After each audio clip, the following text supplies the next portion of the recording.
Hello everyone. The Sephora sale for fall 2025 has started, and so I have been going through all of the products from Sephora that I have tried and picking out my favorites by category. So this is a bit of a Best of Sephora awards in terms of how well the products have worked out for my own dry and mature and sensitive skin. And then in addition, for each category, I will be talking about the new products that I have been either thinking about getting or actually have already been trying out, so that you can get a sense of which products I think are the most promising. And this is part 2 for this video. So for the first video, I talked about makeup for the face and the cheeks. And in this video, I will be talking about makeup for the eyes and for the lips, and also skincare products. And so first, a little bit of information about me. I am 61 years old, and I do have dry and very sensitive skin. And so when I try out makeup and skincare, I am hoping that I can get a look that is a little bit fresher and maybe even a little bit younger. And I definitely am trying to avoid products that make the wrinkles and other issues on my face look worse.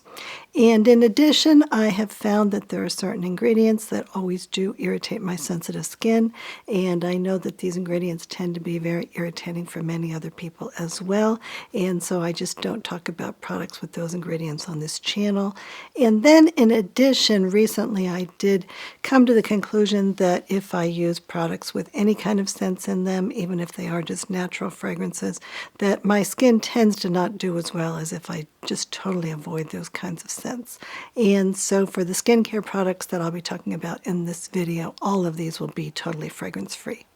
And to start out with, I will be talking about eye products, and so we will dive right in and talk first about large eyeshadow palettes. And in terms of larger eyeshadow palettes, the ones that I've really enjoyed are the ones from Natasha Denona and the 15-pan ones, and I have a number of these. And so this is the famous one, which is I Need a Nude, and I think this one has been particularly nice, but I also like the I Need a Warm palette, and I have the Golden palette, and then I have a few others as well. And I do feel a little frustrated because most of these do have at least one shade in them that has aluminum powder. But my feeling about this is that you can take a pin and you can pop them out on the back here. And so therefore, if I want to remove them and if I want to put a different Natasha Denona shade in that spot, then I can do that. And so that is how I kind of excuse the fact that a couple of the shades per palette do have aluminum powder in them. And a few of the really old palettes do have a Teflon type ingredients in them, but those seem to be pretty much phased out now. And the other palette from Sephora that I've been really liking is the one that is called Ethereal Eyes Nature. And I did just review that in the Makeup by Mario video that I did, and so that is what this looks like. And I think that this one has been really beautiful on my eyes, and it has been really easy to use, and I have not gotten any bad looks from it, regardless of how carelessly I throw it on my eyes, and so that is something that's really important to me. And then a few more palettes that have been released this year that I would consider. First of all, there's the Natasha Denona Eye Sculpt Texture and Tone eyeshadow palettes for $82. So these are a bit bigger, and the lighter shade has almost all mattes in it, and the darker shade has mostly mattes in it. And my feeling again about this palette is that even if I'm really interested in experimenting with sculpting, most of the shades in both of these palettes do look way too dark for me, and so that is a real disincentive for me to buy a palette that is going to be really big and take up a lot of room, and that I'm not going to be able to use most of those shades. And Natasha Denona also came out with the palette this year that's a 15-pan, which is called the Bloom Eyeshadow Palette. And I did think about that one, but those colors did look on the bright side. And so I thought that that would be a little more difficult for me, but I think that many people have really liked that particular palette. And Pat McGrath has two new palettes, and neither of them have any aluminum powder or other ingredients that are especially problematic as far as I'm concerned. So one of those is the Pat McGrath Mothership 12, which is called Petal Morphosis. and that one leans more into greens, but I did feel like it was really bright.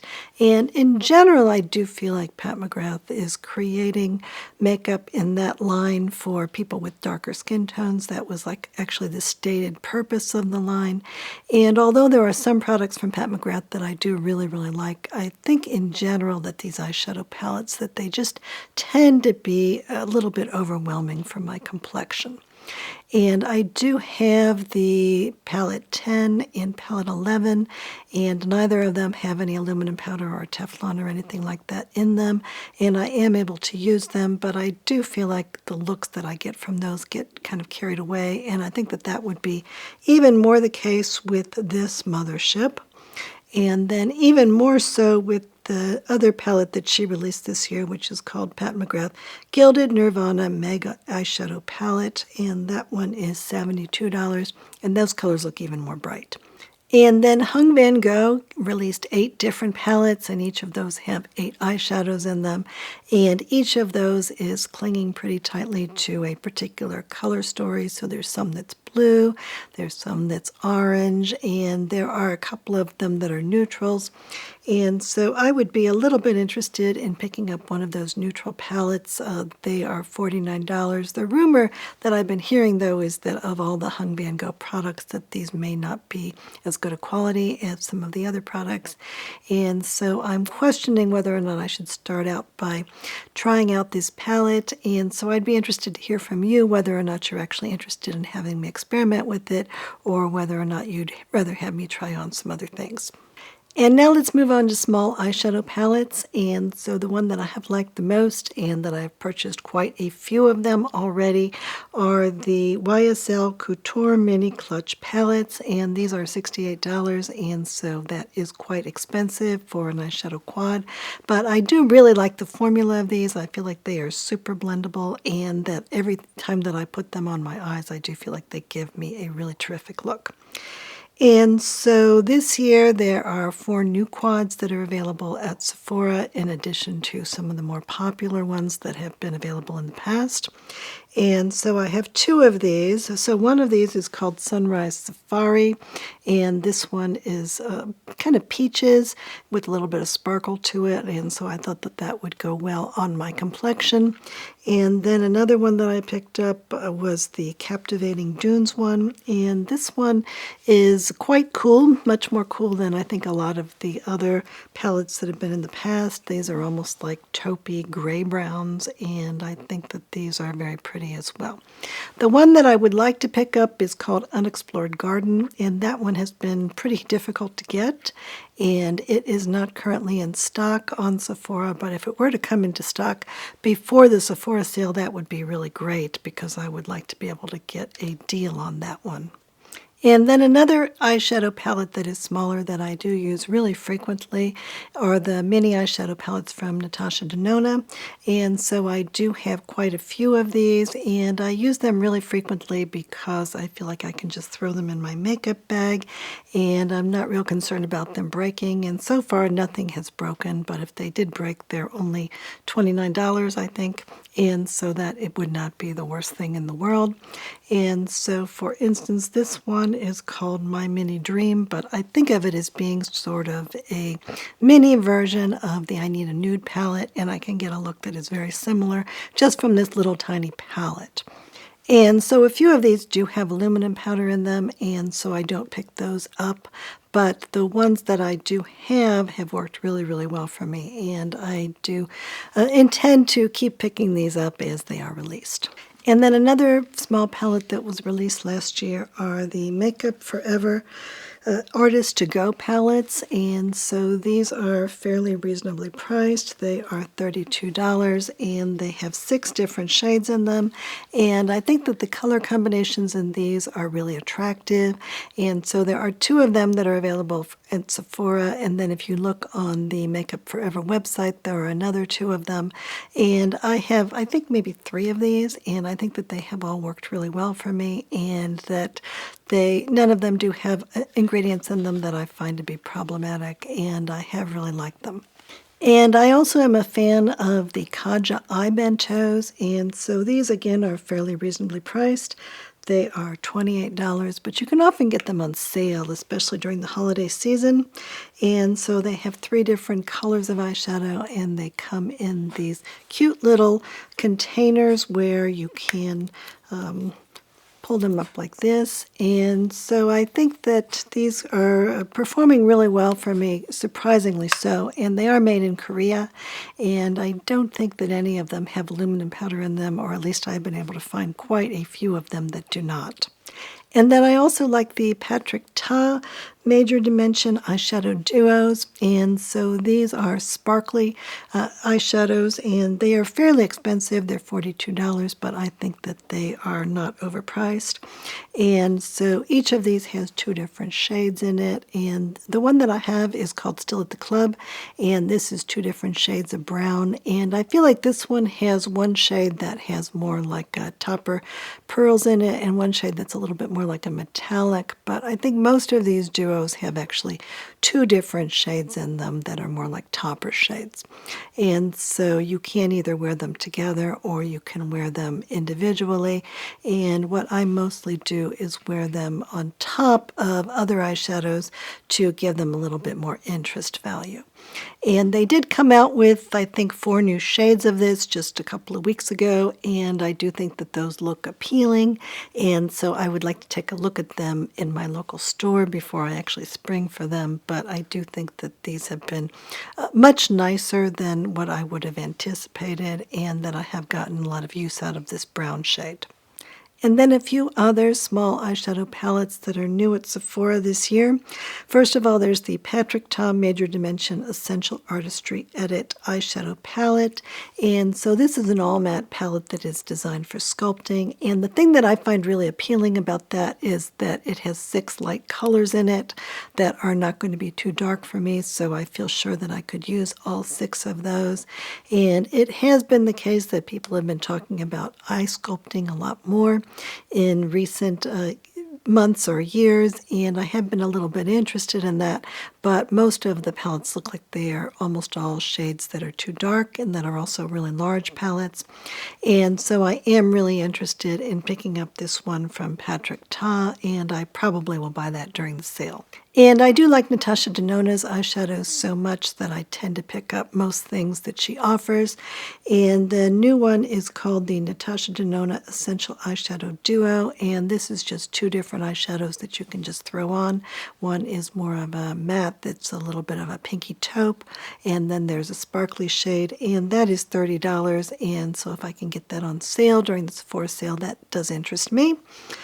And then Anastasia Beverly Hills has a palette that is called the Mini Embers Eyeshadow Palette.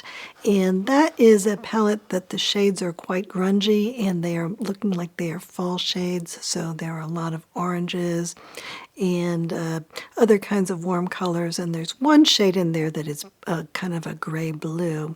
But I tried this on at Ulta the other day, and I think that that should work fine for me, and that it should not be really overwhelming because it does have kind of a grungy look to it. And for my complexion, those kind of grungy shades usually work really well. And so I am very interested in buying that one. And Hourglass has a line of Curator eyeshadow palettes. These are quads, and they are fairly small, and they cost $68. And I played around with them in the store, and what I found, I think is the case, is that the mattes in those shadows I'm not that crazy about, but I do really like the metallics and the shimmers. And there is one palette that only has metallics and shimmers, which is the one that's called Expressionist. And I did try putting that on my eyes in the store, and I did really like that look. And so I am seriously thinking about picking that one up during the sale or during another holiday sale. Another eyeshadow palette that is reasonably priced that I picked up, I think maybe during the last Sephora sale, is called the Mini Tartlet in Bloom Eye Palette from Tarte. And so this is what that looks like, and I did feel like this would be an eyeshadow palette that I could get a really muted look, but that it would be fairly reasonably priced. And so I have played with this one, and I do really like it. And so as a palette that people that may be able to pick up for not very much money, I think that this is not a bad palette at all. Earlier this year, Dior came out with a line extension for one of their backstage eyeshadow palettes, and I do have this one in a color that's like smoky neutral or something like that, with colors that I think work well for me. But the new one that they released, it's warm colors, and they do seem like they are fairly bright warm colors and not real muted colors, and so that one does seem like it would probably be too much and be really overwhelming for my complexion. But I did kind of like that backstage eyeshadow palette that I do have, and so I do think if these colors are good for people, that this could be something to consider. And another palette that I would consider, but that really does look too bright for me, is the Danessa Myricks Mini Pastel Dream Freedom palette. And that one has really kind of pastel colors, but they are very bright. And I looked at that in the store, and it's not only bright, it also has kind of a shift in the shimmer colors, and it would be quite dramatic. And so if that's the kind of eye look that you're looking for, I'm sure that it's gorgeous. But for me, I don't think that would work very well. Now, I am a really big fan of eyeshadow sticks in terms of putting on an eyeshadow that is really fast and that tends to blend together really easily, and that tends to be a look that I like a lot for an everyday look for me. The issue that I've had with most of the eyeshadow stick brands that are out there is that they do list aluminum powder on their ingredient list, and that is one of those ingredients that I avoid. And in a lot of cases, they are not telling you which of the eyeshadows that they are making do have aluminum powder in them versus do not have aluminum powder in them. And so that does tend to be very frustrating for me. But of the eyeshadows that are out there, one that I feel really confident about and that has performed really well for me are the new Ilia Stylist Shadow Sticks for $32, and they came out with a whole bunch of different colors in these. Some are matte and some are shimmer, and none of these have aluminum powder in them. And I do feel like the ones that I've tried have looked really nice on my eyes. The only thing that I would advise about this one is that I think maybe even more so than some of the other eyeshadow sticks that are out there, these do tend to get dried up if you do not put the cap on tightly. I did notice this in the Sephora store, for instance, and other than that, I think that this has performed really, really well for me and that the colors are really pretty. Another line of eyeshadow sticks that I've really liked so far is the new one that is from Danessa Myricks, and so these are called Color Fix sticks, and they are kind of fun because you get two different colors in each stick, and they do tend to be all pretty shimmery, and that you can pull them apart like they're a Tinker Toy, and so you can rearrange them, or you can use them individually and carry them around in your bag more easily. And I think that these are super pretty on the eyes. And each duo seems to include shadows from different textures, so they all are kind of shimmery, but some of them are more like topper shades, and some of them are more like metallics. And I tried on all of these in the store, at least on my hand, and I think that all of them are super pretty, and it is not really more expensive than some of these other eyeshadows that you are getting just one of them, and this is a lot of fun. And they do not list aluminum powder on that ingredient list at all, so I am really happy about that. And then fairly recently, NARS released some both matte eyeshadow sticks and shimmers, and the matte ones do not have any aluminum powder in them, and there are a few different shades that I have liked. A lot of the shades do look really dark, but there are several of them that I do think are appropriate for me. And in the metallic line, it does list aluminum powder on the may contain list, and I tried to get them to tell me which of the shadows had aluminum powder in them, and I didn't really get a response with regard to that, and so I haven't picked up any of those so far. And then a second brand is Bobbi Brown, and this one is from Estee Lauder, and I did get them at one point to look up a few of the shades that especially interested me in terms of whether or not they had aluminum powder in them, and actually none of them did. in the shades that I was interested in. And so I think it may be the case that more of these shades do not have aluminum powder in them than do have aluminum powder in them. And their solution to the problem is try the product, and if it irritates your eyes, then send it back. And Estee Lauder does have a pretty good return policy, but still, I wish they would give us information on all of these products in terms of what the actual ingredient is per shade. But at least I think that the ones that they gave me the response to, that they actually did look up, we can feel fairly confident about those. And then finally is Laura Mercier, and they did reformulate their sticks last year and the year before. And so the ones that are matte, again, these do not have any aluminum powder in them. And I've had good experiences with these. I think that as a plain, simple eyeshadow, I think that these are very pretty on my eyes. And then for the shimmer shades, they actually do list by shade whether or not they have aluminum powder in them.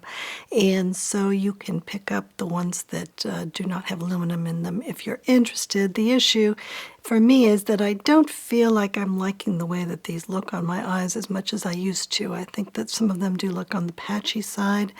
And so I'm not sure that that reformulation was a big success, and I think that probably is why they did add aluminum to some of the shades to make them look better. And so I'm a little bit less enthusiastic about the metallics than I was before they did the reformulation. But I do think that the mattes at least have worked well for me. And Tower 28 also came out with the line of eyeshadow sticks. And these are quite a bit different than some of the other eyeshadow sticks that are out there. They are in these little small containers, and they are in a variety of different fun colors, and I think that they look nice on my eyes, but they're not really designed to last all day, and so they do come off fairly easily. And so I think that they are kind of fun, and some people have said that they're more like kids' makeup, and the fact that they do come off easily may be consistent with that. They are only $20, and so I don't think this is a bad product. I've actually kind of enjoyed using it, and sometimes I do enjoy using something that's a little bit more casual, but I think that the fact that they don't last as long is an issue for some people. And then in terms of other single eyeshadows, a recent release that I have really, really liked has been from Makeup by Mario. And so these are called the Master Mattes Cream Eyeshadows, and they are all in really neutral shades. And they are products that you can put on your eyes as a really muted type of a look that looks almost like it's natural, either on its own or you can use it as a base for powder eyeshadow. And I think that those have gone on really nicely. They do come in a container that has a doe foot, and so they do go on really easily, and I feel like they blend into my eyelids really easily. And these do stay in place really well until I do take them off. And so they do look really, really pretty. And I think that as matte type eyeshadows go, these are really a breakthrough, and that they perform much better than really any other kind of matte eyeshadows that I've used in the past. And I did talk about those in my Makeup by Mario video that I did just a few days ago. Another company that came out with a line of new eyeshadows is Merit, and so they came out with a line of shimmery eyeshadows, and to start out with, I picked up one shade of these, and I picked up this one in Glacé, and so I have been experimenting with this a little bit. This is a shade that is just a little bit peachy, and it has a really mild shimmer to it, and I think that that kind of look is kind of popular right now from what I am seeing, and I do think it looks nice on my eyes, and so I need to experiment with it a bit more, but I am tentatively putting that in the Best of Sephora category. I am really familiar also with their matte eyeshadows, and my feeling about that is that if I use it as a matte eyeshadow, I'm not really crazy about it at all, because it does seem to go on with some difficulty. It is a pretty stiff formula, and so it's a little difficult to blend, and I think that they tend to go patchy. But I do feel like if I use the darker shades as an eyeliner, that those have worked really, really well for me. And I do like their little brush. that I can use it as an eyeliner brush, and so that is one of my favorite eyeliner formulas. And so I think that there is some benefit for the mattes, and I'm a little bit more optimistic about these shimmers. I think that the most popular one is the one that's a little bit purple, and so I'd be interested in picking that one up as a second one to give it a more of a shot.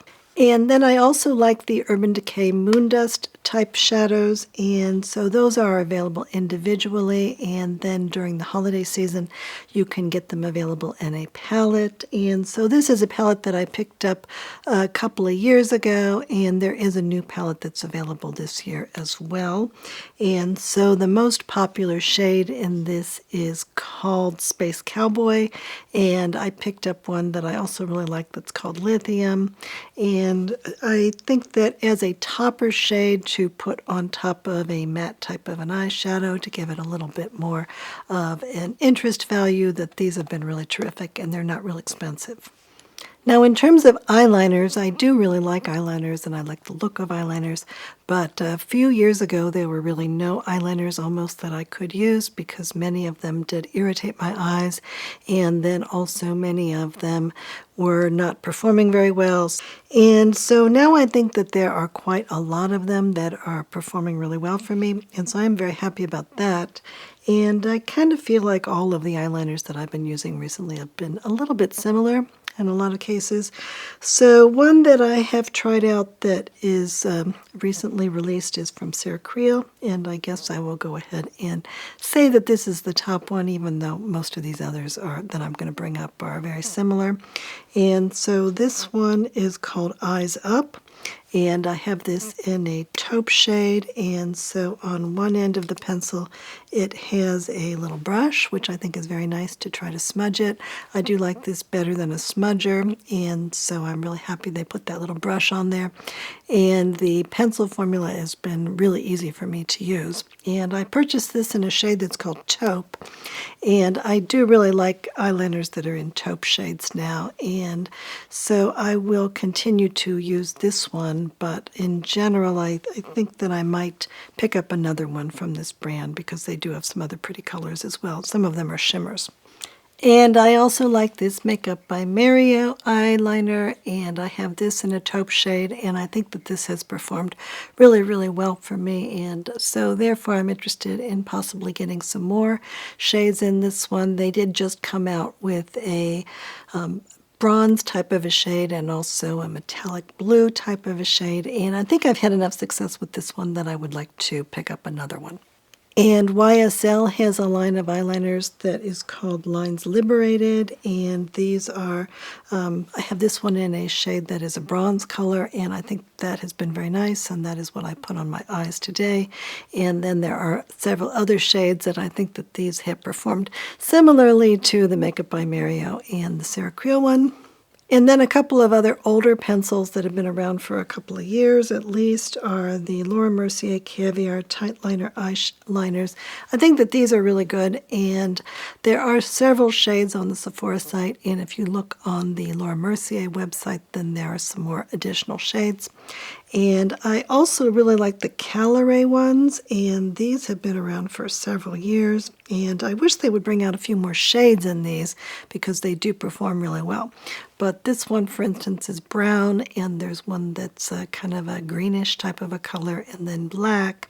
And all of these are pencils that do need to be sharpened, and so what I would suggest is putting them in the refrigerator before sharpening them, because that may make them a little bit easier to get a good point with. And then some other eyeliners that have been released this year that I haven't tried out yet. First of all, Hung Van Gogh has two different eyeliner pencils. So one of them is a line of gel eyeliners, and I think that those are all matte versions. I don't think that they are any shimmery ones. And then he also has a line of kohl eyeliners, and so I would be a little bit interested in picking up both of those. And Isamaya has a micro eyeliner, and that is one that has just a very small tip on it, and that's not usually the kind of eyeliner that I use, but I would be a little interested in picking that one up just because I do like some of the other Isamaya products. And Charlotte Tilbury has a line of eye pencils that are called Rock and Coal eyeliner pencils. And so I would be a little bit interested in picking that one up as well. Now, with regard to mascara, different people have different desires when it comes to mascara. And so for me, I want my lashes to look fairly natural. So I would like them to look like they are a little bit more full and a little bit more dark so that it looks like I actually have lashes. But I'm not looking for something that is artificial looking at all. And so that may be different than what a lot of people are looking for. In addition, I strongly prefer a brand that has a brown mascara. I think that for most of the time that does look a lot better on me. And fortunately, a lot of brands have come out with brown mascaras over the past year or so. And so of all the mascaras that I've tried, I would say that my definite favorite is the one from Westman Atelier, which is called I Want To. And this one has not been irritating for me at all. And it has gone on my eyes really easily. And I do like the brown shade. And I think that it looks very natural, but it's also very comfortable for me to wear. And I wouldn't have thought that a mascara would be worth $45, but I have bought a couple of these, and I feel like this is probably not really worth spending $45 on it, but I still really, really like it, and I'm really tempted to keep using it. And then a couple more mascaras that I think have performed well for me in terms of giving me a lash look that goes on pretty easily, and that they do have brown shades, and that I have not been irritated by. First of all, the Say Mascara 101. They did just come out with the brown shade recently, and I think that this one has been really nice for me, and almost as nice as the Westman Atelier, except much less expensive. And then I also have liked the Ilia Limitless Lash Mascara. That is an older formula, and so I always am surprised at how much I like that one, and they did just come out with the brown shade this year, and so I was really happy about that. And this Makeup by Mario mascara, this one has performed well too. They did just come out with the brown shade in this one. And at first I felt like it was not behaving as well as I would like, and that it was kind of smudgy or whatever. But I feel like I am starting to learn to use this a little bit better, or maybe it's just slightly more dry now that it's been used a few times. But it has been performing better, and it hasn't been irritating at all. In general, the Makeup by Mario products have performed really well in terms of not causing irritation for me. And so I feel confident enough about this one that I can put it on this list at least temporarily. And one mascara that I really do like that is not available in brown, but that I have been using for a number of years, is the Calorie mascara. And that one has performed really, really well for me, and is probably my favorite mascara, maybe even more so than the Westman Atelier one, except that it is not available in brown. But it is available in minis, and I have collected a number of those minis, either by purchasing them or by picking them up as free samples. And I think that this is a very lovely mascara, and I've gotten a lot of use out of it. And then other mascaras that were released this year, first of all, there's the Haus Labs Be Structural Mascara. That one's only available in black, but I have liked it. I think it's performed fairly well for me. I did just get a couple of samples of that one. And the Colfi Baddie Lash Tubing Mascara, that one has gotten an awfully lot of really good reviews, and so therefore, even though it's not available in brown, I do think that I'm going to try to pick that one up just so that I can review it. And Armani has a mascara that is called Vertigo Lift Mascara, and that one is one that I was a little bit surprised that the ingredient list looked like they might be okay for me. Not all of the Armani products are okay, but this one, it looked like the ingredient list might not have some irritants in it, so I think I have a sample of that one, and so I do want to give that a try.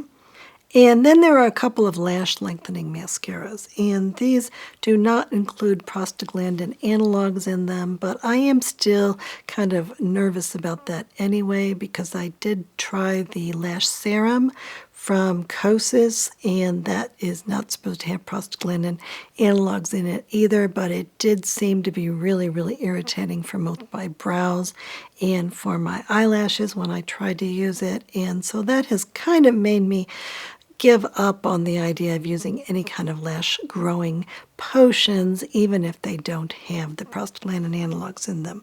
And so there are two mascaras that were recently released that I do feel kind of worried about. So one of those is from Kosas, so I'm particularly concerned about that one. And this is called the Soul Gazer Lengthening Mascara and Lash Serum, in one for sensitive eyes. And I did get a free sample of that one with my Sephora points, and so I am going to try that out. And then the other one is from Isamaya, and this is called the Lash Lengthening Mascara, and this one is available in brown, and I am still interested in that one. One more mascara that was released in brown this year is the Hourglass Unlocked Tubing Mascara, and so I did pick this one up, and I did find it to be a little bit irritating. It wasn't so irritating that I had to remove it, but I did feel like my eyes felt more tired and sore at the end of the day, so that makes me disinclined to use it again. Now, with regard to brow products, what people who watch my channel a lot know is that I am pretty loyal to the Jones Road brow pencil, and the reason for that is because I do have very sparse brows, and this particular pencil does have little fibers in it that allow me to get a really natural look with really no effort at all. And so most of the time I do use this product, but sometimes I do use another kind of brow pencil, and I find that if I use a combination of a brow pencil that is a good brow pencil along with a good eyebrow gel that is tinted, that I can get the look of a brow that is in a little bit better shape. And so of the brow pencils that are for sale at Sephora, the one that I have found that has worked best for me is from Kosas, and so this is the regular brow pop. They also have one that's a micro pencil, but I feel like this one actually has worked better for me, and I have this in the shade that is called Taupe, and so I will feather on tiny little strokes, and then I will use the brow gel over the top of it to darken the hairs that I actually do have. And then there are a few other brow pencils that have also worked okay for me. So the first one is from Bobbi Brown, and this is a new pencil that they came out with in a bunch of new colors this year, and it is called the Precise Ultra Slim Eyebrow Pencil, and I think this one has been fine for me. I haven't minded using that one at all. And I also have one that is from Ilia, and this is called In Full Brow Pencil, and I think that this one has been fine for me. And I also have liked the one that was released last year from Glossier, which is called Boy Brow Arch. So I was never a fan of the actual Boy Brow eyebrow gel from Glossier. That one didn't work for me at all. It just made a real mess on my sparse eyebrows, but this one hasn't been bad for me. And then the last one I would say is an older product that is Anastasia Brow Wiz, and that one has been okay for me also. And in terms of brow gels, the one that I like the most is from Kosas, and what I've been using over the past couple of days is this little sample that I got from them, which has been fine for me, but I usually do use their regular size. And then I also do like the Merit product, which is called Brow 1980, and so I've gone through a few different tubes of this as well. And I do think that if I use this in combination with an eyebrow pencil, that it can darken some of the hairs, and I can get something that is approaching a natural brow look on my very sparse brows. And now we'll move on to lip products, and so what we have first are lip liners, and I do think that as I get older that lip liners become more important, and this is not a product that I used very much when I was younger, but that I do tend to be using them on a regular basis now. And fortunately there are quite a few good ones that have been released recently. And so the ones that I have really been liking recently are the ones that are new from Westman Atelier, and these are called the Lip Shape Lip Liners, and the idea with these is that they're supposed to be the color of your lips or someone's lips, and so they are supposed to be good for overlining. And I have found that every time I use these, I am surprised how much I like them, because I feel like they're just a little bit sticky and a little bit gummy, and they allow me to very, very easily just slightly overline my lips, and they feel good on my lips, and they do stay in place really well, and the colors are very nice. So I picked up a couple of the more popular shades. I picked up Petal, which is a pinkish color, and Biscuit, which is more of a taupe color, and I think that both of these have worked really, really well for me. And so they are a little bit pricey. They're about the same price as, for instance, the Chanel lip liners, but I feel like the performance of these is really quite good in terms of how easy they are for me to put on, and so I do intend to keep using these. And then last year, Glossier came out with a line of lip pencils, and so these are called Lip Line, and these are fairly reasonably priced. They are $20, and I think that the colors are really nice. I picked up one that's called Black Cherry. I don't know if they still have that one, but I was especially fond of that particular shade, and I think that as Glossier products go, this is really one of their best, and I am again surprised at how well these have been working for me. And these are mostly designed to be sort of the color of your lips, but there are some brighter shades as well. And I also like the Makeup by Mario lip pencils. I have a couple of shades of these, and I do think that these perform really well for me and that I've gotten a fair amount of use out of them. And they do have a little brush on the end of them, and so I do find that to be a little bit helpful with regard to if I want to just smooth on my lipstick a little bit more. And then finally, the lip pencil that is the most expensive, but that I think may be worth it, especially for some people, is the one from Tom Ford. And this is called the Runway Lip Liner, and it is $46.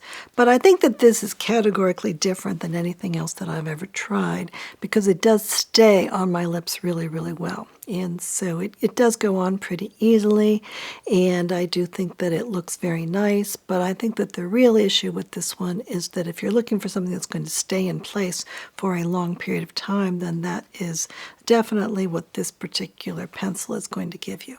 And then there have been a number of other lip liners that have come out this year. So first of all, there are some lip liners that are not really designed to last very long on your lips, and so they are much softer, and they are drawing a line that is much more blurry. And I think that this concept comes from Korea. And so two brands that came out with products like this, one is Merit, and this is called the Signature Lip Sheer, and then the other one is Rhode, and this company came out with a line that is called the Peptide Lip Shape. And I think that in both of these cases, you're getting a lip that is softer and that is feeling good on the lips, but you can't expect them to last very long. And to me, that seems to be kind of opposite of the idea of a lip liner. But it's not that I don't enjoy using these products. It's just that I'm not getting the same benefit that I'm getting from other lip liners that I may use. A product that is new this year is from Charlotte Tilbury, and these are called the Super Nudes Contour Duo Lip Liner. And so I did pick up one of these, and unlike the regular Charlotte Tilbury lip pencils, these do not include any cottonseed oil in them, and so I'm really happy about that because cottonseed oil does always irritate my lips. And I think that this has been very nice. And so it comes with two different colors. One is supposed to be for overlining to create a little bit of a contour around the lips. And then the other one is designed to fill in your lips. And I think that that's actually worked pretty well. And then I can just put a little bit of a light lipstick over the top of it. And I think it looks, or a gloss, and I think it looks really attractive. And I did also try the lip liner from Isamaya, and I thought that was just fine also. I think it was fairly similar to some of these other lip liners. And that one does come in a number of different colors, including some that are more like a grayish taupe type of a color, and some people do really like that kind of a shade. And the new brand that is called MPH by Mary Phillips, they also have a lip liner, and this is called the Overliner Lip Liner. This is a very small lip liner, and so even though it only is costing $25, the reason for that is because it is a very small product. And I did try this out at Sephora, and I only was able to try it on my hand, and I thought it was fine, and I really liked a shade that was called Cherry Cola, and that was out of stock in my local Sephora.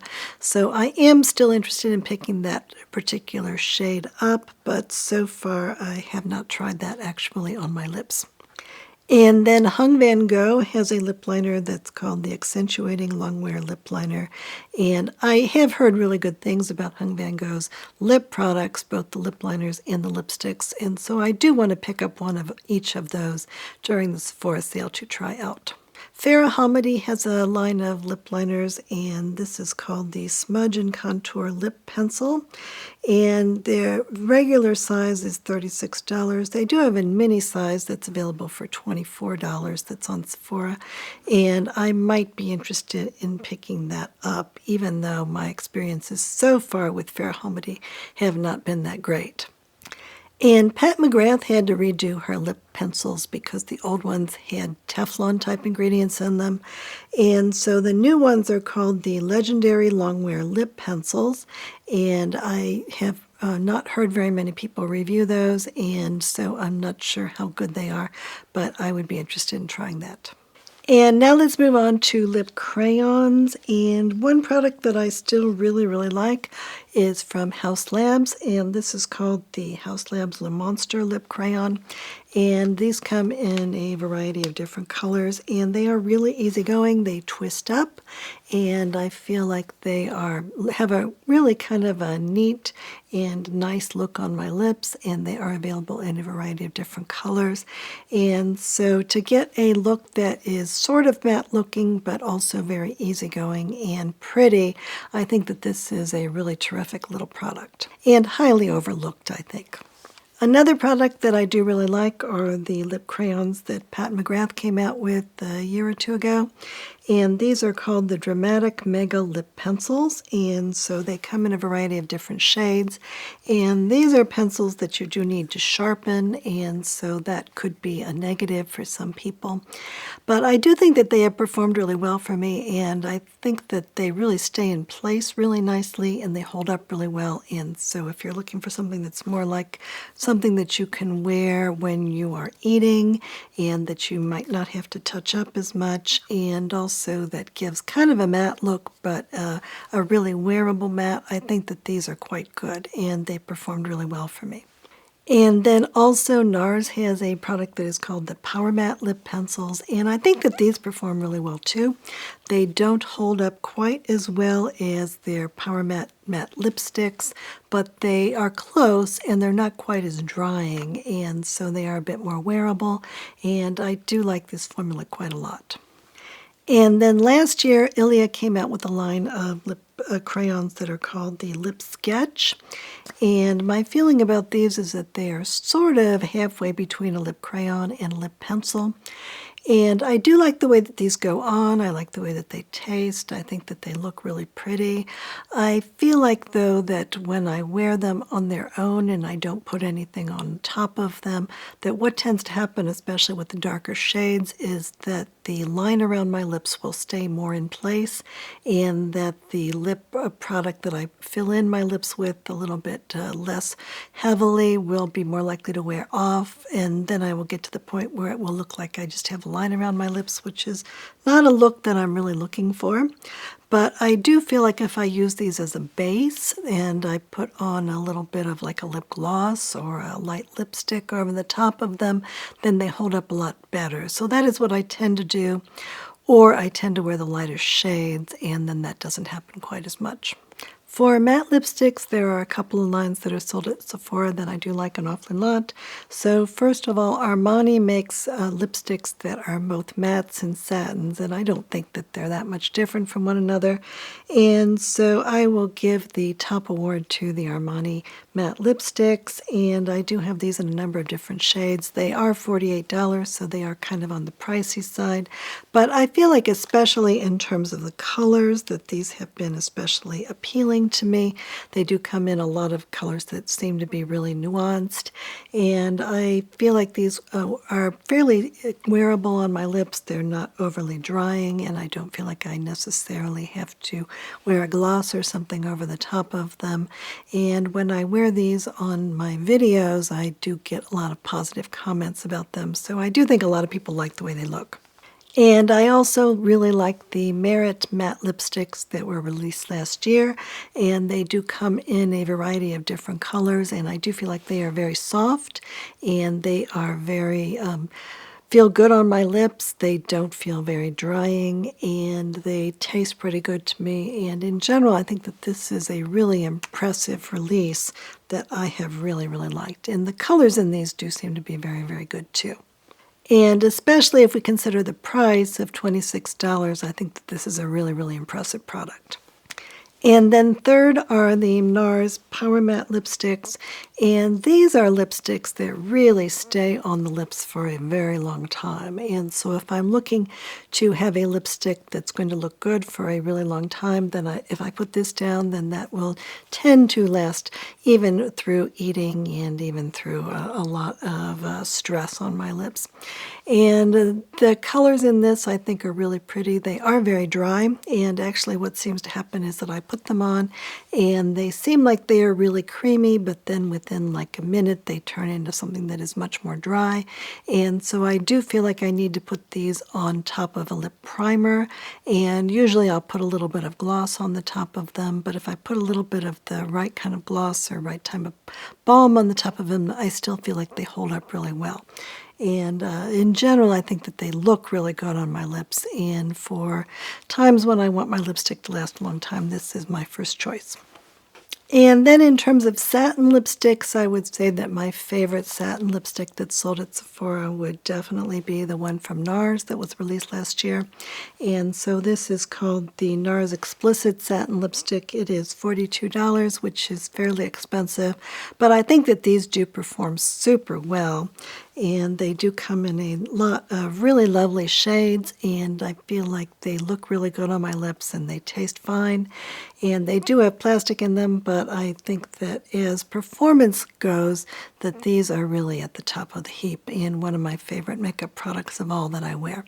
And it is a refillable container, and so it is a little bit better for the environment. So if you get to the point where you want to refill it, then it is a lot less money. And so if you want to exchange shades, then that is a way that you can save a little bit of money on these, because the refills I think are $25.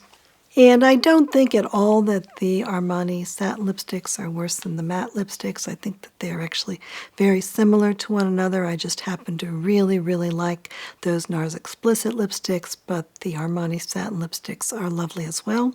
And then I also like the Pat McGrath Satin Allure lipstick, so I don't really like the matte trance lipsticks at all, but I do like these. And the main thing that I think people don't like about them is that they are in a case that is really small, and it seems like the plastic is not very high quality, and so a lot of people think that it is not up to what they think Pat McGrath standards should be. But it is only $30, and it is a full-size lipstick that is as big as any other lipstick that's on the market. And I feel like the quality of the lipstick that is in here is lovely, and it doesn't have any kind of scent to it. It's not too drying, and I think that the colors are very nice. And so of the Pat McGrath products that are out there, I think this is one of their better ones, even if people do not like that case. And then we have a category that I will call lipstick balms. And so these are products that actually look like they are real lipsticks, and that they may be a little bit sheer, but that they perform like a real lipstick, and they do have some color to them. And they should be actually good for the lips. and so therefore there are a number of different products that I think fall into this category. And the ones that I have liked the most, first of all, I think that hands down I would pick the Isamaya lip balms. And I have been liking those since before they came to Sephora, and I am glad that they're at Sephora now. And I do think that people that have tried these lip balms do really, really like them. And so they do come in a number of different colors, and they come in just these plain metal cases, which I think are quite lovely and a lot better than plastic cases. And in general, what I like about these is that they do feel good on my lips. I think they do look really good on my lips, and they are a product that I feel like I can reliably use on top of another product like a matte lipstick without disturbing it. And so that is really important to me as well. And I do really like also their black version of this. I think that if you have a lipstick that is too bright and you use a little bit of their black shade on top of that, that it actually looks really, really nice. And then also, so they wouldn't be forgotten, I put down the Lip Balms Metals, and those are metallic lip balms, and I think that they're actually really lovely. And I actually have been really liking lipsticks that do have a little bit of metallic in them, as long as they are not feeling gritty to me, and these definitely don't feel gritty, and I think that they have been performing really, really well for me.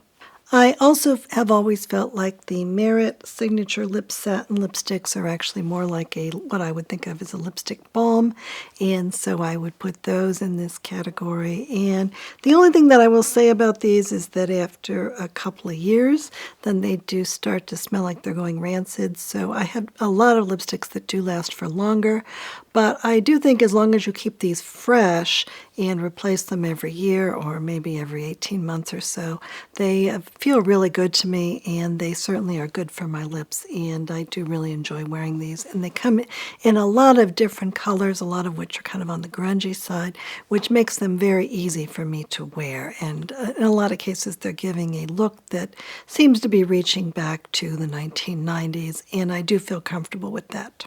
I also really like the Glossier Ultra Lips, and these come in a variety of different shades, and they seem to be, in a lot of cases, pretty easy to wear. A few of them are very bright, but many of them are really easygoing and attractive, and something that I can just throw on.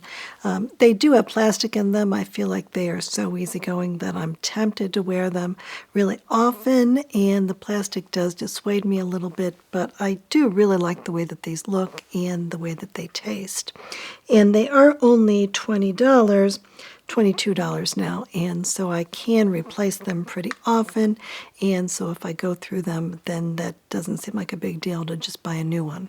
And then finally, I really like the NARS Afterglow Sensual Shine lipsticks, and these are pretty easygoing also. They are pretty sheer, but I think that they are really attractive, and some of the colors are a bit more bright, and I think that all of the shades that I've worn on me have actually looked very nice. And then in terms of other lipsticks that have been released this year, Mary Phillips, MPH, has a lipstick that is called the Lipsiggy Lip Balm, and that is $26, but it is very, very small, and I did try that out on my hand at Sephora, and I did like it. I thought that it smelled good. I didn't actually put it on my lips, but it seemed like the formula was good, and people seem to be saying good things about that, so I do definitely want to pick up one of those during the Sephora sale. And then Hung Van Gogh has a line of lipsticks. These are called the Creamy Matte Longwear Lipsticks, and they are $29. And that seems to be one of the products from Hung Van Gogh that people seem to like the most. And so I am interested in picking up one of those during the sale. LYS also has a lip balm, which is called Speak Love Glossy Lip Balm, that was released earlier this year. And I did pick that up, and that was really a fail for me. It seems like the lipstick was way too soft. Maybe something happened to it in terms of temperature changes or something on the way to it getting to me. But in any case, I wasn't able to make that work at all. So it's possible that sometimes it works and sometimes it doesn't if it gets damaged. But I did hear another person on YouTube say that the same thing happened to her with that lipstick, and so I am a little bit dubious about whether that can be reliable in terms of performing for people. And the next category is liquid lip balm, and this includes balms and glosses. And I realized recently that I think that my favorite product in this category is actually from Westmont Atelier, and this was one of, I think, their original products, and it is called the Squeaky Clean Lip Balm. And these are $38. And I have a number of these, and I picked up some extras of these because I picked up some in kits along with some mini versions of their blush at one point. And I have tried these in the past, and I've always liked them. But more recently, I decided that I should try to use these more regularly to try to use them up, really, because I don't feel like they should be lasting forever. But what I found is that, first of all, these have all felt really good to me, and there's some of them that I've had for like 3 or 4 years, and they've been opened, and they still feel fine, so that is a real surprise, because usually lip balms do go bad pretty quickly. And I also feel like the more that I have used these, the more that my lips have been in good shape, and that they have really been better for my lips than many of the other products that I have used that have not looked nearly as good on my lips. And so the more that I've been using these, the more of a fan that I've gotten of them. Another product that I really like is from Edam, and these are the Loose Shoe Lip Balms for $22.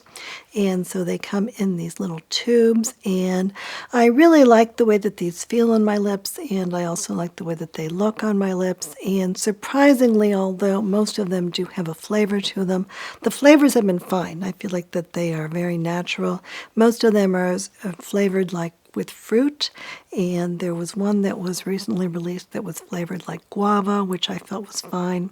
And these 2 new ones, and they did send me these 2 because I've talked about Edam before on my channel, but there's one that's called Croissant au Beurre, which is I don't think it has a flavor at all. It does have flavor listed on the ingredient list, but this one has a little bit of a metallic shimmer in it, so that makes it a little bit different than their others. And then there's another one that is called Pain au Chocolat, and so this one has a flavor that does taste like unsweetened cocoa to me, and I do find that to be appealing. And the color is very similar to cocoa as well, and I find that to be a really attractive shade. Just a month or 2 ago, Sarah Creel introduced a new lip gloss, and this is a fairly shiny lip gloss, but it also is a little bit moisturizing, and it is called the No Further Questions lip gloss, and it is $40. And the shade that I picked up in that one is a reddish shade, and I do think that that looks very nice on my lips. And even though it is so shiny, I do think that it is good for my lips as well.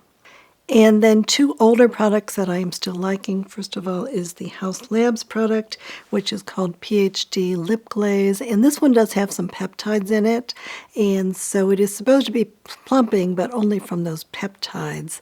And I am a fan of products that are for my lips that do have peptides in them. And I think that this product is pretty good for my lips. It is not as actively moisturizing as some of the products that are out there. And so I tend to use it more during the summer months. And then I also like the product that is from Merit, which is called Shade Slick. And so they came out with some new versions of these recently, and I tend to like most of the colors of these. I think that they are very pretty. And this new one is called Tabby, and this is a brown type of a shade, and I do really like this one. And this is a little bit more slick and a little bit more oily on my lips, and I feel like it has been very good for my lips. And Glossier has some new lip glosses, and these are called the Lip Glaze Lip Oils, and they are $22, and I did pick up 2 different shades of these, and these are very nice. They do feel good on my lips. They taste pretty good on my lips. Again, I feel like these are a little bit more appropriate for the summer months, and so as we move into winter, I feel like I'm switching a little bit more to things that are more actively hydrating. But I do like these, and especially for $22, I think that they perform pretty well. Then Mango People is a brand that I do kind of like, and I've only tried one product from them. I tried their highlighter stick, but I feel like the ingredient list for these look pretty good. And this is the Mango People Hydrating Glossy Fruit Lip Stain for $24. And then Farrah Hamidi has a gloss oil that is new, and that one is, again, $46. So everything from her is very expensive, which would be fine if I had had better experiences with that brand in the past. And so that one is called the Farrah Hamidi Soft Glass Lip Plumper Gloss Oil. Now for makeup brushes, Sephora is not generally the place that I buy a lot of makeup brushes. I tend to really like the Jones Road brushes. I also like the BK Beauty brushes, and the RMS Beauty brushes are pretty good also. And I buy some Rapha brushes from time to time. But on the Sephora site, there are some good brushes also. So the main brushes that I think that you might want to look into there are the Sephora Collection brushes from their Pro line, and there are a lot of different brushes, and especially for brushes that are like bronzer and blush and powder, I think that these larger brushes have been really good for me. And as synthetic brushes go, I do think that this is a quality line, and you can get 30% off during the Sephora sale, so this is a particularly good time to buy those brushes. I also like these Say brushes, and I especially like the ones that are like buffing, like this one. And I also use this little powder brush quite a lot, and these are better quality than I would have thought. And I also like a couple of the brushes that Merit offers. So they have brush number 1, which is a brush that's like a buffing brush, and it's kind of small, and I like that one a lot. And if I do use the Merit eyeshadow, then I think this brush number 2 is a must, because it has this little brush on the end here that is like a very good brush to use to make that solo shadow into an eyeshadow for the matte versions. And then this side you can put on the eyeshadow as just an overall eyeshadow and then blend it in nicely. And then Westman Atelier also has some very expensive brushes that are made in Japan, and I do like those an awfully lot. And so the one that I've used the most is the lip brush. I think that this is very well made, and it is designed to go with their lip compact that has lip color in it, but I also like it with other kinds of lipsticks. And they have this little tiny brush, which is not real expensive, which is a spot check brush. So if you want to take their foundation stick and put it on very small areas of your skin, then that's what this brush is designed for, or you could do it with other concealer as well. And then there is a brush that's like a mini baby blender brush that I use with some kinds of eyeshadows, especially for a one and done look, and I mostly use that with the Westman Atelier eyeshadow. And so now we will move on and start talking about products that are less like makeup and more like skincare. And the first of these are the Best Lip Treatment. And for that one, I definitely feel like it deserves to be the Augustina Spada Lip Balm. And this is an expensive lip balm, and it is just available at Sephora this year, I think. And this does include the proprietary peptide from Augustina Spada in it. And so the idea with this peptide is that it is supposed to be rejuvenating for the skin, and I do feel like for me that this has been a really good product for me to use on my lips, especially with regard to making my lips feel more plump and more full and just in better shape in general. And this is an expensive product, and it is not the product that I use every single time I put something on my lips. But during the winter, I have been making an effort to make sure that I use this a couple times a day, and I really do think that this has made a difference. And in general, I do feel like I've done well with the Augustina Spada products. I also, for a couple of years, have been using the Drunk Elephant Lippy Balm, and this one also includes some peptides in it, and I have found that this is nicely flavored in terms of feeling good on my lips without any kind of artificial or synthetic or even natural flavor in it, and it does feel good on my lips, and I do feel like when I use this that my lips are a little bit more plump, and that they do, for instance, hang on to lipstick a bit better rather than having it feather. And so this is another product that I use pretty frequently. And if you compare the price of this one to the Augustina Spada one, this is only $22 at regular price. And I think that this has been a great product for me. A new product that was released last year is from Creel, and this is the Creel Lip Repair Balm, and this is another expensive product. It is $42, and I do like this one. It is very soft, and the main issue for me with this product is that I do use it up really, really fast, and so it also has gotten kind of banged up because it is so soft, but I do feel like it feels very, very good on my lips. And some people just love this and go through tube after tube after tube of it. This is my first tube, and I am a little disinclined to buy this rather than the Augustinus Bader product. I do think I like the Augustinus Bader product better, but I do like this one as well. And this one does have some nice peptides and good skincare ingredients in it. And it does feel really thick and luscious on the lips, and so that is appealing, but that is one reason why I use it up so quickly. And so the one that I'm talking about is the clear one. Now they do have some additional products that are somewhat similar, and they are the same price and they have some of the same ingredients, but they do seem very different, and I think that they may even be made in a different factory. And so for instance, this is one that is in the shade called Vibrance, and so it is kind of a purpley red, and I think it's a very nice lip balm, but I don't feel like it's all that similar to the clear version, which is much softer and much cushier on the lips. And then I also do like the Rhode Peptide Lip Treatments. So these are available in a clear shade that I've been using for a couple of years, ever since it did come out. And now it's available in some tinted shades as well. And most of those tinted shades do not include any flavor in them. And I do like the Rhode products. Sometimes they do get grainy. I found that maybe 1 in 4 has gone grainy on me. But I've heard some rumors that they have fixed that problem. And I think it just has to do with temperature changes, making some of the ingredients get solidified, and so that may not happen, and I don't feel like it's a big problem even if it does happen. A few other lip treatments that have come out this year. First of all, Biossance has a line of lip treatments, and these are called the Pro Peptide Lip Perfecting Balms, and so there is no scent in this one as far as I can tell, and some of these are tinted and then there are plain ones, and so I think that the ingredient list looks pretty good for this one. And then personally, I am a big fan of lip primers, and I have been using the MAC Prep Plus Prime product for a very long period of time.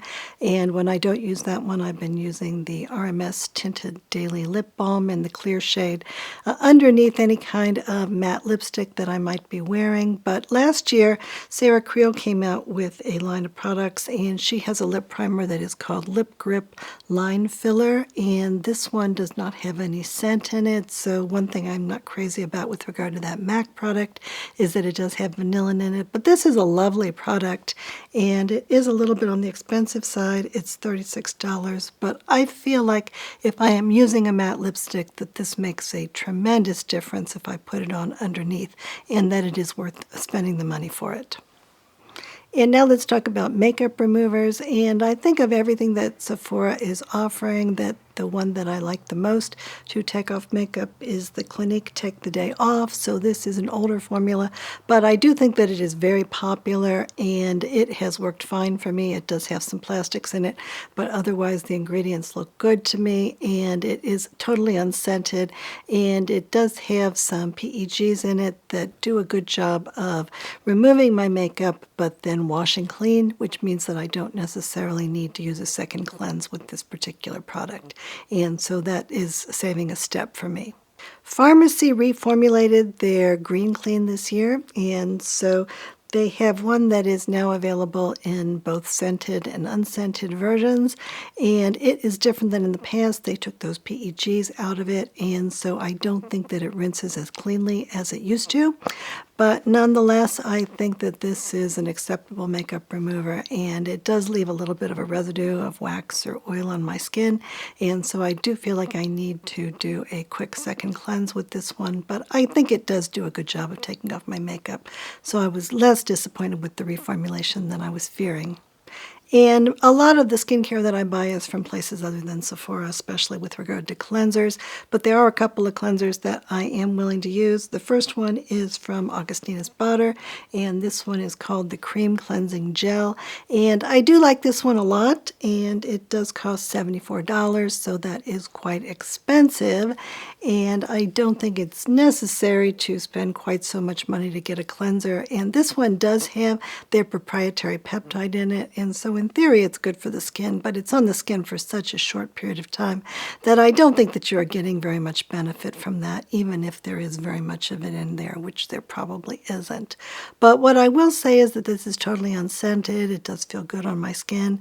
It does do a nice job of serving as a mild cleanser that is not stripping too much of the oils off of it. And for my dry and delicate and very picky skin, I do think that this is a very, very good product, and I feel very good about using it.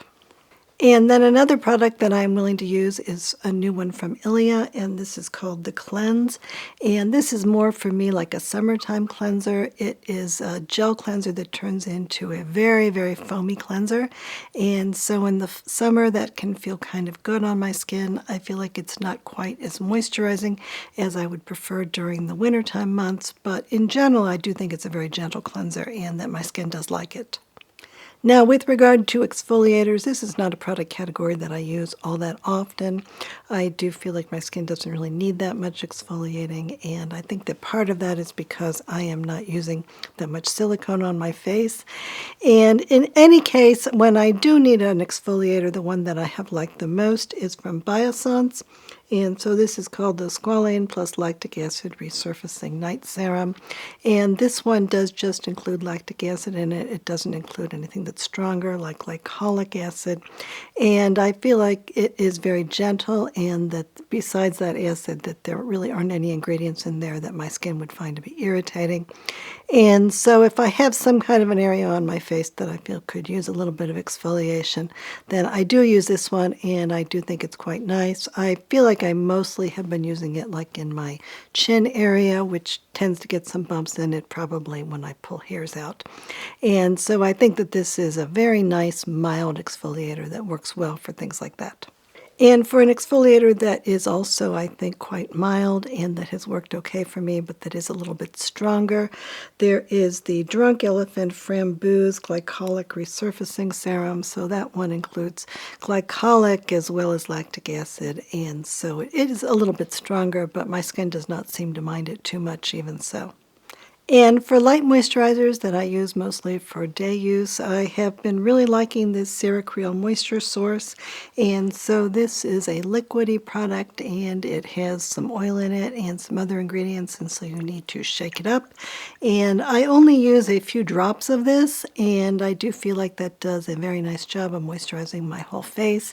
And so it is very high up intensity in terms of the formula, and I guess that is why it is so expensive, because this jar is $95. And even though I have used it many, many times, there is still almost none of this in terms of the percentage of the bottle that has been used up. And now there is a new version of this on the Sephora website that is just a smaller container, and it is something like $35. So that is a much more reasonable thing to try out the product if you are interested in it. And I think that this is quite lovely. And one thing that people have often suggested doing with this is mixing it with the CeraCreole concealer, the Face Flex concealer. And I have tried that, and I think it is pretty good for mixing with the concealer like this, and I did demonstrate this in the video that I did on CeraCreole products a couple of months ago. And Merit has a product that is somewhat similar to this CeraCreole product. I don't think that it is quite as good for the skin. I don't think it has all of those nice peptides in it, for instance. But I do think it's worked well for me and for many people, and that is called the Merit Great Skin Instant Glow Serum. And then there was a product from Charlotte Tilbury that is called the Magic Water Cream, and that I thought at first was very, very expensive. It's $100, but I realize that this is now a sister company to Dr. Barbara Sturm, and the Dr. Barbara Sturm products are so expensive that $100 seems a bit like a deal. But in any case, that Magic Water Cream does not include any kind of fragrance in it. It doesn't include any kind of parabens or other things that Charlotte Tilbury has previously put in their products. And I feel like that has been really terrific for me, and it is supposed to have some peptides in it. And so far, I have just gotten a small jar of it, and I'm trying to go through some of the other skincare that I have. But I will say that as skincare at Sephora goes, that this particular Charlotte Tilbury product, I have really liked that. Another product that is in sort of liquid form that you do kind of just spray on your face is this product from Violette FR. And so this is called the Boom Boom Milk, and it says 3-in-1 cream spray. And so I did get a smaller version of this one, and this was $43 for this size just to try it out. And I think it's been okay for me. I was kind of suspicious that my skin was going to be irritated by it because Violette FR does like to put fragrancy type ingredients in a lot of her things. But I think that this one has been fine for me, and I probably will finish up this bottle. And then I also do like a lot of the Biossance products. These do have a lot of squalane and other skin nurturing ingredients in them. And so they do make a light moisturizer, and this is called the Biossance Squalane and Probiotic Gel Moisturizer. And the fact that they do put the word probiotic in the ingredient list also did make me interested in it, because I do feel like my skin does well with fermented ingredients, and that turned out to be good for me. I didn't have any problems with that at all. And now let's move on to richer moisturizers. And so I've been really happy because over the past couple of years, there has been a trend towards companies releasing what might be called barrier creams.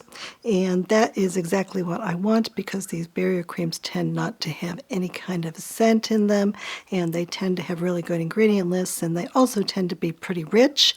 And that is the kind of products that my skin does really, really like. And so one product that I have really been liking is from Alpine Beauty, and this is called the Barrier Repair Cream with super peptides and ghostberry in it.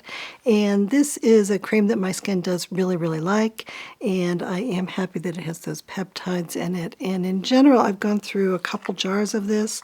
So I bought a couple jars of this, and they've sent me a couple jars of it very generously because they see me talking about it, I guess. And I think that this is a really terrific product, and it may be my favorite in the category. Another product in this category that I have really liked is the Bora Barrier Repair Cream from Drunk Elephant, and this one surprised me in how much I liked it. I had not really liked the other couple of moisturizers that Drunk Elephant makes that much. I thought that my skin was kind of iffy about them, but this one has been really terrific. I don't feel like it's been irritating at all, and again, this is a very thick cream with a lot of good ingredients in it, and I do like the dispensing mechanism in this one, because you can just push down on this, and then you can get some cream up here without feeling like I have to dip my fingers into the jar, so that's kind of pleasant. And you can get a refill for this plastic, which is better for the environment and saves a little bit of money. But in general, I am feeling like this is one of my favorite products from Drunk Elephant, and I do really, really like it. And then last year, Ilia also came out with a barrier cream, and it's called the Barrier Build Cream. And again, I think that this is a product that is very clean. It's rich, it feels good on my skin, and I feel like I am perfectly happy using that particular product again as well. Another product that I picked up last year and that I did really like is the Lion Pose Pep Talk Barrier Repair Cream. And this is a cream that again comes in a container where you can press down on it and have a little bit come up. And so it is a little bit more clean in terms of being sanitary than some of the other containers that are out there.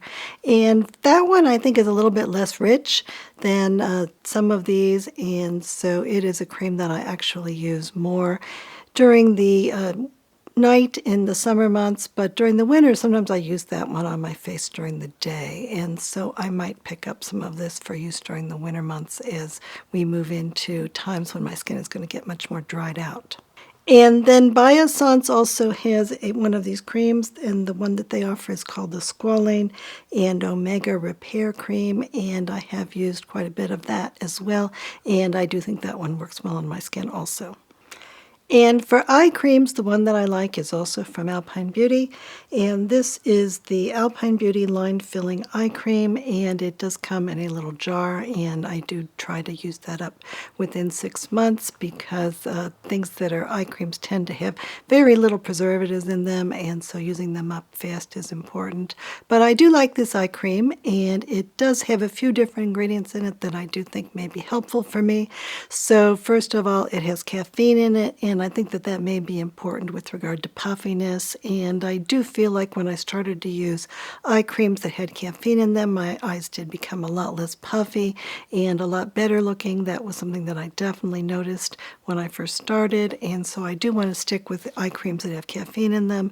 And then it also has bakuchiol in it, which is supposed to be good for wrinkles. It's like a natural retinol, as some people say. And then it also has some peptides in it, and it is unscented, and I think that it's very gentle, and my eyes have done really, really well with that product. With Dr. Barbara Sturm, of course, their products are very, very expensive, and I feel like the products from them that I've liked the most are the serum products, and that the products that they offer that are in cream form are not ones that I've liked quite as much, but I have collected a number of different little containers of the Super Anti-Aging Eye Cream, and I think that those were lovely, and I didn't have any problem with them, and I think that my eyes seem to be doing fine with them. So although that is quite expensive, I certainly am willing to use those. And Ilia also has an eye cream, and I tried that out last year. And this is called the Bright Start Eye Cream, and that seems to have some okay ingredients in it. And I did use up that whole tube, and I thought that that was fine for me. And then, as I say, of the products from Dr. Barbara Sturm that I really like, my favorites are their serums, and in particularly the serums that have the hydration in them. And so a variety of different serums from them seem to be very similar to one another, except some of them include some extra ingredients in them. And so for instance, this is a serum that I bought, and this is called the Super Anti-Aging Eye Serum, and I was thinking that I would use this just on my eye area, and I think it was fine for that. But eventually I started using this in the way that I really have been using all of the serums from Dr. Barbara Sturm, which is to mix this into one of my moisturizers and to make it into sort of like a smoothie and just put it on my skin and then just let it sit there. And although I understand that some people think it's better to put the serums right on your skin, in my case I am making a big effort not to use any kind of creams that have any kind of silicones in them, and so I do think that they are all absorbing into my skin and that this does make a big difference, and I think that my skin does better if I don't have serums right on my skin. I think that it's better if they're diluted a little bit in a cream, so that's just my own personal experience. And with this Barbara Sturm product, it is very, very expensive. So this little container of it, which is less than an ounce, was $300. And the regular hyaluronic acid serum is about $300 an ounce. And so if you use very much of it, you can go broke really fast. So I am not using this as my only hyaluronic acid serum, but what I have been doing is just using like 1 drop of this per day. And what I do believe is that this actually has made a difference for me. And the thing that I have really noticed is that since I have started using the Dr. Barbara Sturm products, I do feel like my skin has less reddishness on it, and that I'm less getting like reddishness around my nose or just in various areas of my face. And so I do think that this is supposed to have some ingredients in it that are attacking skin sensitivity, and I think that that very well may be the case. And so it's not just that it has clean ingredients in it and high quality ingredients, but that there are some botanicals in there that actually do make a difference. Now, there are a lot of hyaluronic acid type products that I buy from other places, but of the ones that are sold at Sephora, I do like the Alpine Beauty's Firming Serum. That is a moisturizing, hydrating type of serum, and that I've gone through several bottles of it, and I do like that one a lot.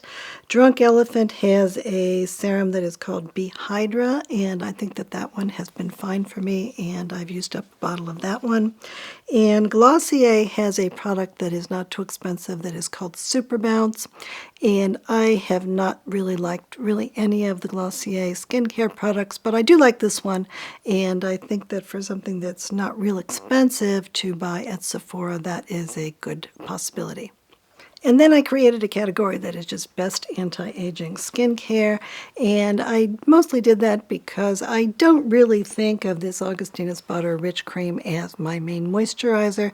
I think that it's way too expensive to use it for that, and if I relied on this as my only moisturizer for the winter, then I would definitely be totally broke by the end of that winter, because I don't think that it's that moisturizing, and I do feel like I need a lot of moisturizing during the winter.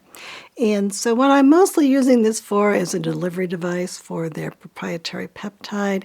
And so the idea with this is that they do have a peptide in it that is supposed to be healing and regenerating for the skin. And so Augustinus Butter is a stem cell researcher, and so this is supposed to be a product that is delivering a peptide that encourages your own stem cells to work better. And I was really skeptical about this, but it is used by a lot of celebrities, and Bobby Brown is related to this company and has been involved in working for them as some kind of a creative director. And so I did decide to give it a try, and the way that I did it was to put it on half my face for a whole year, and then I did a video talking about this, and I kind of convinced myself, at least, that I think that this is worth spending some money for. And so I generally use 2 pumps a day of this, and I mix it into my other skincare, or sometimes I'll just put it right on my skin. And it seems to really make a difference to me, and so therefore I think it's worth it for me to keep using it. It is kind of pricey, but again, I think that there are a lot of other things that you can do for beauty that are a lot more expensive than this one. And then recently I've been trying this new product from Alpine Beauty, which is called the Super Sculpt Serum for face and neck. And this one does have a lot of skincare ingredients in it. And I don't feel like it's exactly just a hydrating serum. I do think it has some other ingredients in it, and so I just threw it into this category. But in any case, I think that this product has been fine for me, and I am going to continue using at least the rest of this bottle anyway. And then for the category of skin repair, as I do this channel, I tend to get my skin messed up a bit because I'm trying different things. And so I do have a few products in my bag of tricks that can help my skin to go back into balance when it does get a little bit messed up. And so one of those that I use is hypochlorous acid, which helps to repair the microbiome of the skin if it gets out of balance. And the hypochlorous acid that I generally use is the one from Tower 28. And so this is called SOS Hypochlorous Acid Spray, and I think that it's fairly reasonably priced considering that it does seem to be a high quality product, and it's in a cute little spray bottle, and I'm not using all that much of it, and so that is a product that I do use fairly regularly when my skin does start to get messed up. And then for sunscreens, of course, I've done a number of videos where I've talked about the fact that most sunscreens that are supposed to be mineral sunscreens actually have chemical sunscreens that are not regulated, but that nonetheless are acting exactly like the regular chemical sunscreens. And so I am trying really hard to avoid those ingredients. Some of those include butyloctyl salicylate and ethyl ferulate and tridecyl salicylate. And there are a number of sunscreens at Sephora that don't have those ingredients in them and that are real mineral sunscreens. And of the ones that I've tried, the one that I think that I like the most that's sold at Sephora is the St. Jane Luxury Sun Ritual Pore Smoothing SPF 30. And I think that this is a lovely product and that it does go on really easily. And in particular, I think this is one of the sunscreens that I think works best under foundation. And it does not have any nanoparticles in it, the company says, but nonetheless, I do think that it goes on really smoothly and thinly, and that it doesn't look like it's one of those conventional old white chalky sunscreens. And then there are a couple of other sunscreens that are sold at Sephora that I did talk about in my sunscreen video that I did a few months ago. So the first one is the Lion Pose Unghosted sunscreen, and this has a bit of a higher SPF. It's SPF 42, but it does have a form of a zinc in it that is less white and less chalky, and so therefore it does act a lot better, and so you wouldn't necessarily know that you were getting that high of an SPF. And the Lion Pose sunscreen, it does smell a bit like cucumber, and I think that it is natural cucumber extract, and so some people don't mind that so much, and other people find it to be really annoying. I have found it to be tolerable enough, but I wouldn't say that it is my favorite scent. And then the third sunscreen that I like from Sephora is the Biossance one, and so this is called Squalane Plus Zinc Sunscreen, and it's SPF 30. And this one is a little bit more white, and so if you do not have light skin, then this one might not be as appropriate for you, but I do feel like this one has worked well for me. And I have found some other sunscreens at Sephora that I think do have some potential and that I would be interested in trying for upcoming videos. And so I did make a list of those. And if you have tried any of those, I would be interested in what you have thought of them. Now, with regard to primers, I don't generally feel like I need to have a primer on my skin in order for my foundation to perform well. My skin tends to be very dry, and most foundations actually do go on nicely and stay on nicely regardless of how long I'm wearing them. And so, nonetheless, I do use primers for some specific purposes. And so one product that I like that I use as a primer is the Ilia Base Face Milk. And that one is sort of similar, for instance, to the one that I just talked about from Sarah Creel, that is called the Essence, and that it does have a lot of hydrating ingredients in it that are good for my skin. But I feel like the Ilia one is actually better when it comes to working under makeup, because if I have any makeup that might be a little bit irritating to my skin, I do think that this provides a bit of a barrier, and so therefore the makeup is less likely to irritate my skin. I also feel like if I put the Ilia Base Face Milk underneath a blush, that, especially if it's like a cream blush, that my skin will be less likely to eat up the blush and have it disappear really fast, and that it will be more likely to stay in place for a while. And another product that I like that I use on certain occasions is this Merit product, and this was released last year, and it's called the Great Skin Priming Moisturizer. And so it comes in a pump, and it's a bit more on the thick side, and it reminds me a bit of the product that is called the Face Base from Bobbi Brown. And so I do think it's thicker, and it is quite moisturizing. And what I feel like for this one is that, especially if I'm using a foundation that is kind of on the dry side and oil absorbing, that this one can work really, really well with it. And then when it comes to silicone primers, the one that I like the most that is at Sephora that I've tried is from Fashion Fair, and this is called the Skin Priming Serum. And so once in a while, I do want to use a primer that does have silicones in it, and I think that that one is highly underrated, and I do really like the way that that performs. And then another new primer that was released, one that I have actually really been liking, is the Hourglass Illusion Priming Moisturizer. And so I don't always feel like I do well with Hourglass products, but I feel like maybe that some of the ones that have been released more recently, that they have been paying more attention to ingredients. And I do feel like that particular product works very nicely on my skin, and that it is one that I think if you're looking for a primer that is somewhat moisturizing and that will perform well under makeup, so far that one does seem to be working well for me. And then as we move into winter, I start thinking about the fact that I really need to be using some body creams and body lotions to keep my skin from being so dry. And so of all the body products that I've ever tried, I think the one that has been the most game changer for me is the Necessaire Body Serum.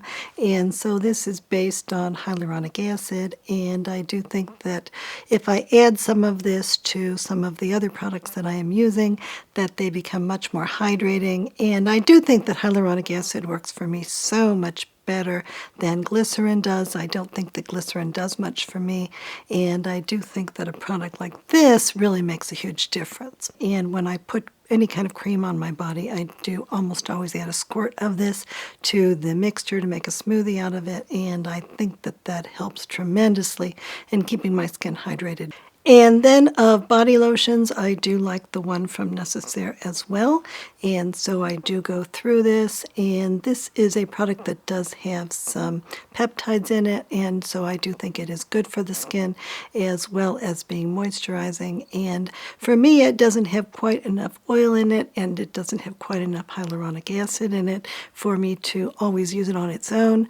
But I do think if I add a bit of oil and I add some of that body serum to it, that this is a really good base, and that it does feel good to me, and it has a no odor to it, no scent to it, and I think that if I happen to taste a little bit of it, it tastes fine to me. It's just very high quality.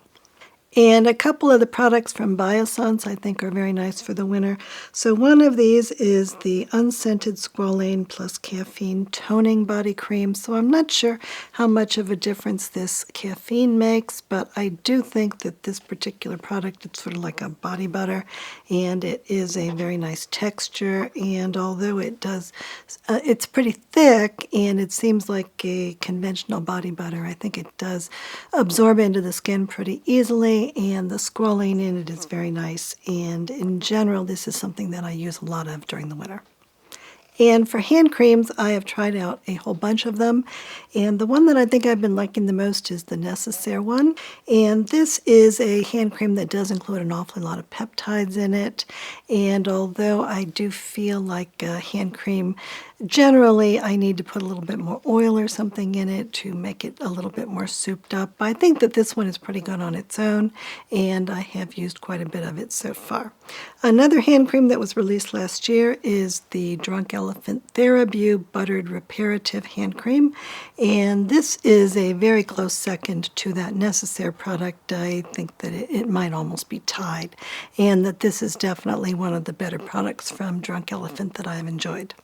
And then finally we have Best Deodorant, and I do generally use only deodorants that have AHAs in them, like mandelic acid. And the one that I think that I might like the best is the one from Kosas. So this is called Kosas Sport Chemistry Deodorant, and it is unscented, and I think that this has been really terrific. But I don't think that the Necessaire deodorant that I've been using in the gel form, that has been significantly different. I do think it's important, if you don't want scents, to make sure that you don't get one that does have scents in it. But otherwise, I think that the Necessaire deodorant is also quite good. And then there are a few other skincare products that are sold at Sephora that I would be interested in trying out, possibly.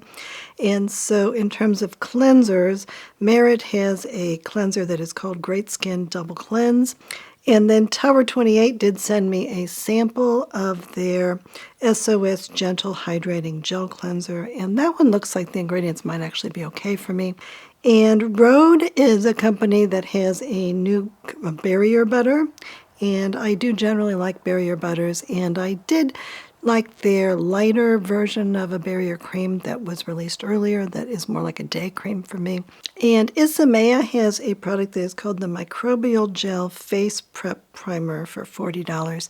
And I've had that one in my cart for a long period of time, and I do really debate about whether or not I should pick it up every time I see it in the cart, because it is supposed to be good for the microbiome of the face, and that is something that I'm always interested in. And then Drunk Elephant has a new product that is called the Amino Rain Glass Water Serum, and that one looks like it has good ingredients also. And so if you have tried any of those products, or if there are any other products at Sephora that you think that I should be trying out, then please do let me know about that, because I am very interested in suggestions of things that would be good for me to try out, or that you would like to suggest that I not bother with. And then just for fun, I went through and I looked at all of the products that I mentioned in this video as being either the top in the category or as a runner-up, and I counted them up by brand. And so I think that if we look at the top winners, that Westman Atelier is the clear winner in terms of having the most winners, and so that is really interesting to me. They did come out with 3 new products this year that were best in their categories: the liquid bronzer and their lip pencils and also their powder blush. And then if we look at all other products that I feel perform the best for me, including the winners and the runners-up, then Westman Atelier and Ilia were tied in terms of having the most products, and then Makeup by Mario and Merit and NARS and Ceracril were pretty close behind. And I do think that those are my favorite brands at Sephora, and I think that there are a lot of products in those categories that I do really like. So thank you very much for watching all the way to the end of the video, and I would really be interested in hearing what kinds of products that at Sephora that you have really liked, or which products you are thinking about picking up yourself during this particular Sephora sale, because I am really looking for products that I should be trying out. This is a good time for me to buy things, and so please do share that information with me. In addition, if you haven't subscribed to the channel yet, then I hope you will do that. And if you like the video, then I hope you will help hit like, because that helps the algorithm. And also, if you are on Facebook, then please do join my Facebook group, which is called 40 Plus Beauty with Lisa Petrison. And so thank you very much for watching, and Coco and I do love you very much. And so I hope you are having a good fall. Goodbye. Mwah.